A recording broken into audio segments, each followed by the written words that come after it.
Så det de siger er, at ej har sagt noget. Præcis. Er I simpelthen i chok? Det er chok? Ja. Herregud. Ja, du ved lige. Det er i gang.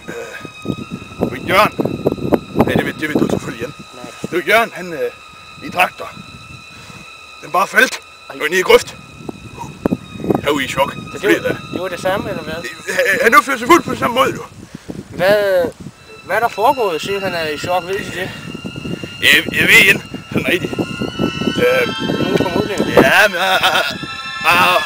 jeg lavede jo. Sådan her. Ja. Og så lige pludselig.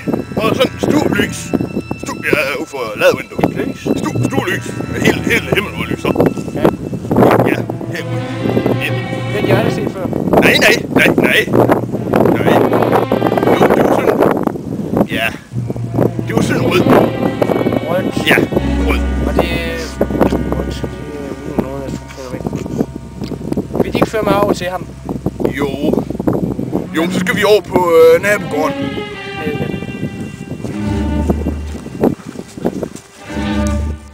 Wilgo!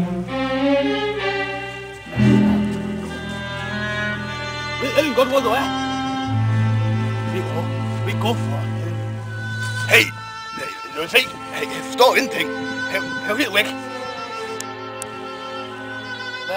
Hvad er det helt præcis, de har set? Ja, så. Kan de uddybe det lidt?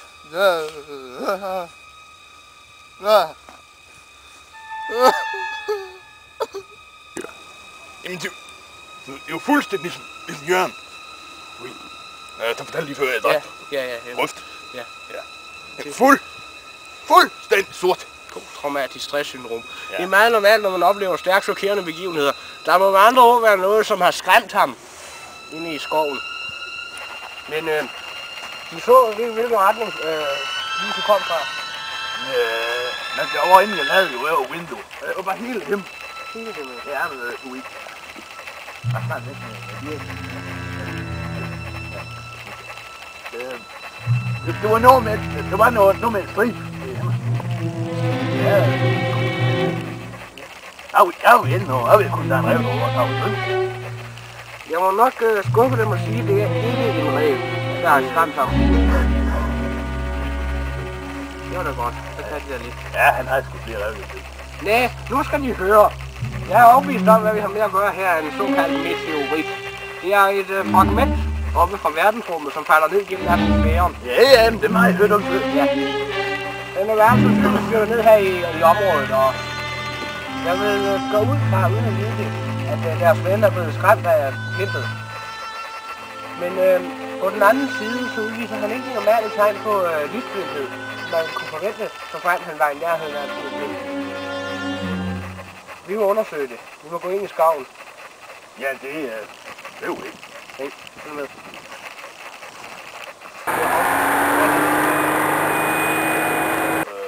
Lastbiler. Kom så, mander! Denne vej!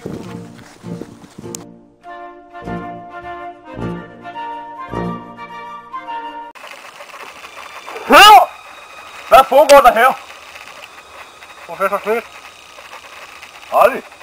Davidson. Nå, general Davison. Ja. Den berømte general for 2. verdenskrig. Ja. Det er en ære. Men hvad laver de her? Jo, jeg har fået med nogle rapporter om et du ved, mit teorier og den slags. Virkelig? Ja, jeg er blevet sat på de her tjenester. Tænk engang. Jeg er astrofysiker. Nå, gjorde der det? Jeg er også drevet ud for at undersøge dette begivenhed. Nå. Jamen, har de fundet ud af noget? Nej, ikke endnu.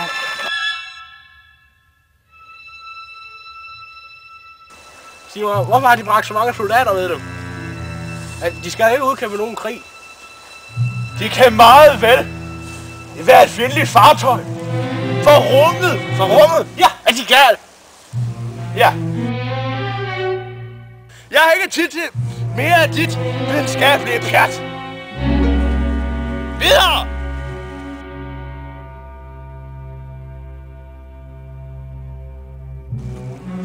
rummet. Det kan jo meget vel være. Men hvis de nu ikke er fjendtlige, hvis nu generalen, hvis nu han åbner ild.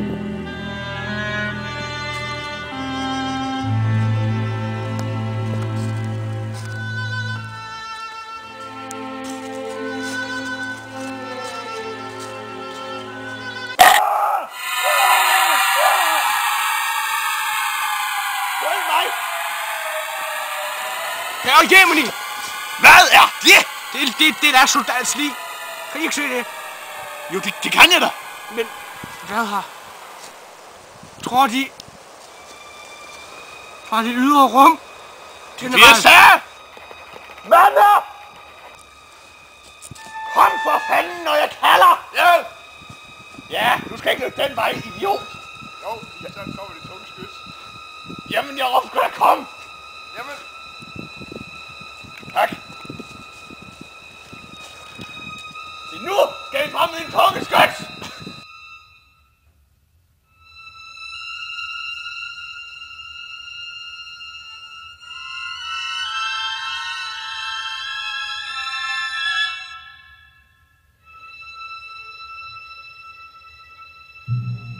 Nu skal det fandme have det krasbørstige bæs! Generelt, de ved ikke, hvor det er. Det er fandme også lige meget! Jamen, det er jo ramt! Det havde det ikke.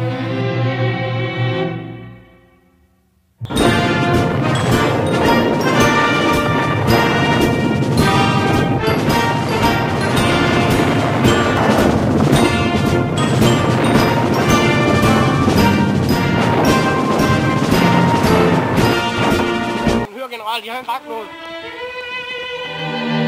Nej! Det er sandt! Men det så sgu flot ud!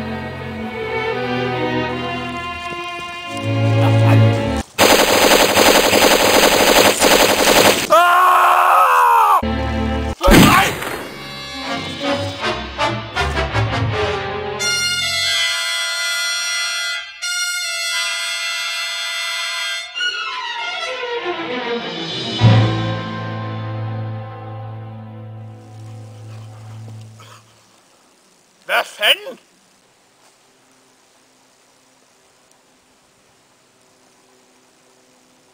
Det var bare en kok, jo.